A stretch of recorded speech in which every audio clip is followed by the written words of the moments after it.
La magie des invocations, la magie des hiéroglyphes, comment est-ce qu'on traduit la magie en musique?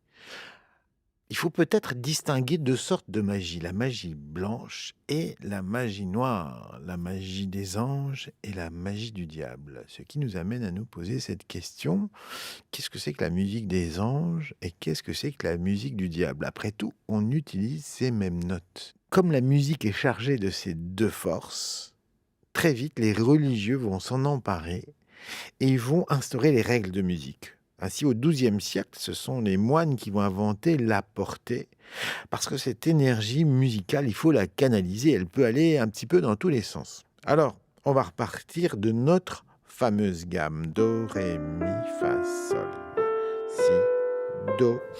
Cette gamme, elle est particulière. Pourquoi? Parce que elle se compose de enchaînements de tons, un ton de do à ré, un ton de ré à mi, et tout d'un coup, un demi-ton de mi à fa. Sinon, j'aurais ça, si j'avais un ton. Or, j'ai ça, ré, mi, fa.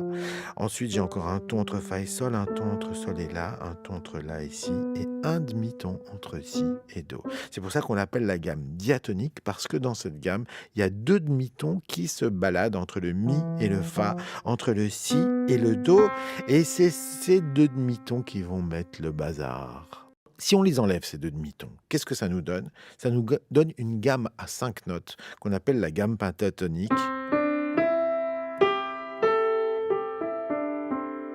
et qui est une gamme universelle qui relie toute l'humanité. Comme si on avait enlevé un petit peu ce qui posait problème, ce qui va créer des tensions, ce qui va créer du sentiment aussi. La gamme pentatonique, qu'on entend beaucoup en Asie, mais également en Afrique, ou chez les Indiens d'Amérique, ou chez les Celtes, elle a l'air assez joyeuse, elle n'a pas l'air de, j'allais dire, d'imprimer un sentiment spécial, comme si elle était légèrement neutre. C'est avec cette gamme que Truffaut, dans le film de Spielberg, Rencontre du troisième type, a envie de s'adresser aux extraterrestres.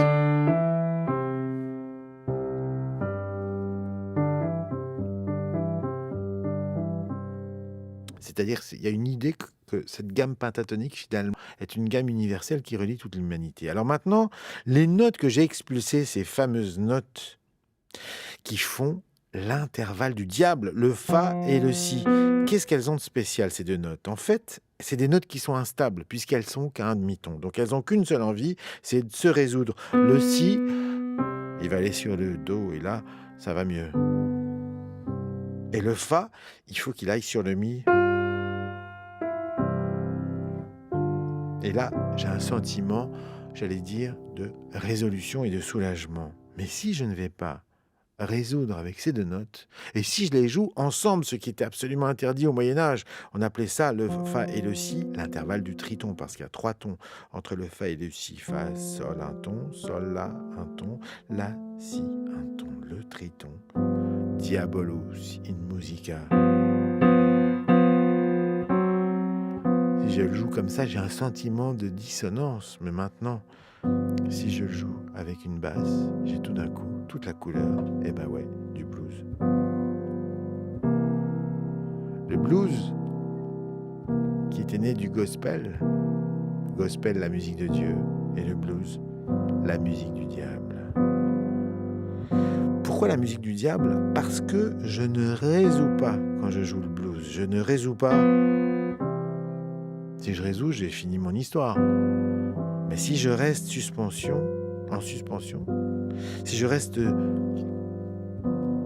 j'ai le sentiment d'exciter un petit peu et de jamais résoudre, comme si sans arrêt je promettais quelque chose et puis ça ne vient jamais.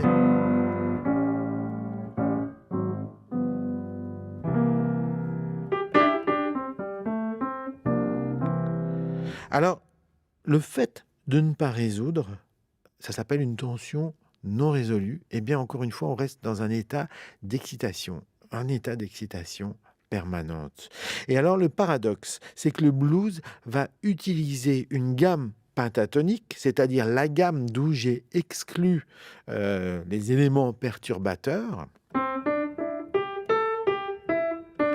mais en jouant sur une tension. C'est-à-dire si je joue la gamme pentatonique de Do, Ré, Mi, Sol, La sur un accord de Do, j'ai pas grand-chose qui se passe. Maintenant, si je joue cette même gamme sur un accord de La septième,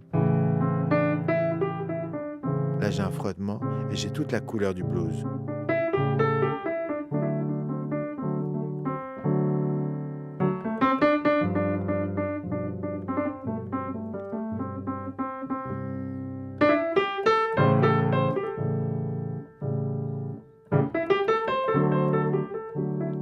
C'est pour ça que le blues est une des musiques les plus faciles et les plus universelles qui soient, parce que je joue sans arrêt ces 5 notes de Ré, Mi, Sol, La, mais sur des accords La, Ré, Mi.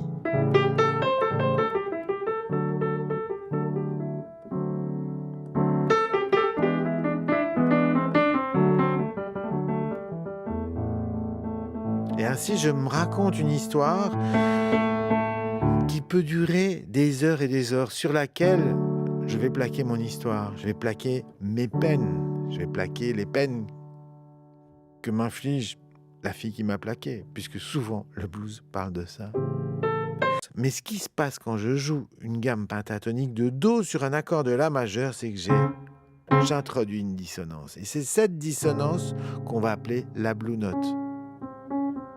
Et c'est celle-ci qui va donner toute la couleur à mon blues. Voilà, pour jouer un blues d'une manière très facile, vous avez une seule gamme extrêmement simple, cette gamme qui relie toute l'humanité, et simplement vous transposez les accords. Et là, vous faites la musique du diable. Mais qu'est-ce qu'elle sonne bien!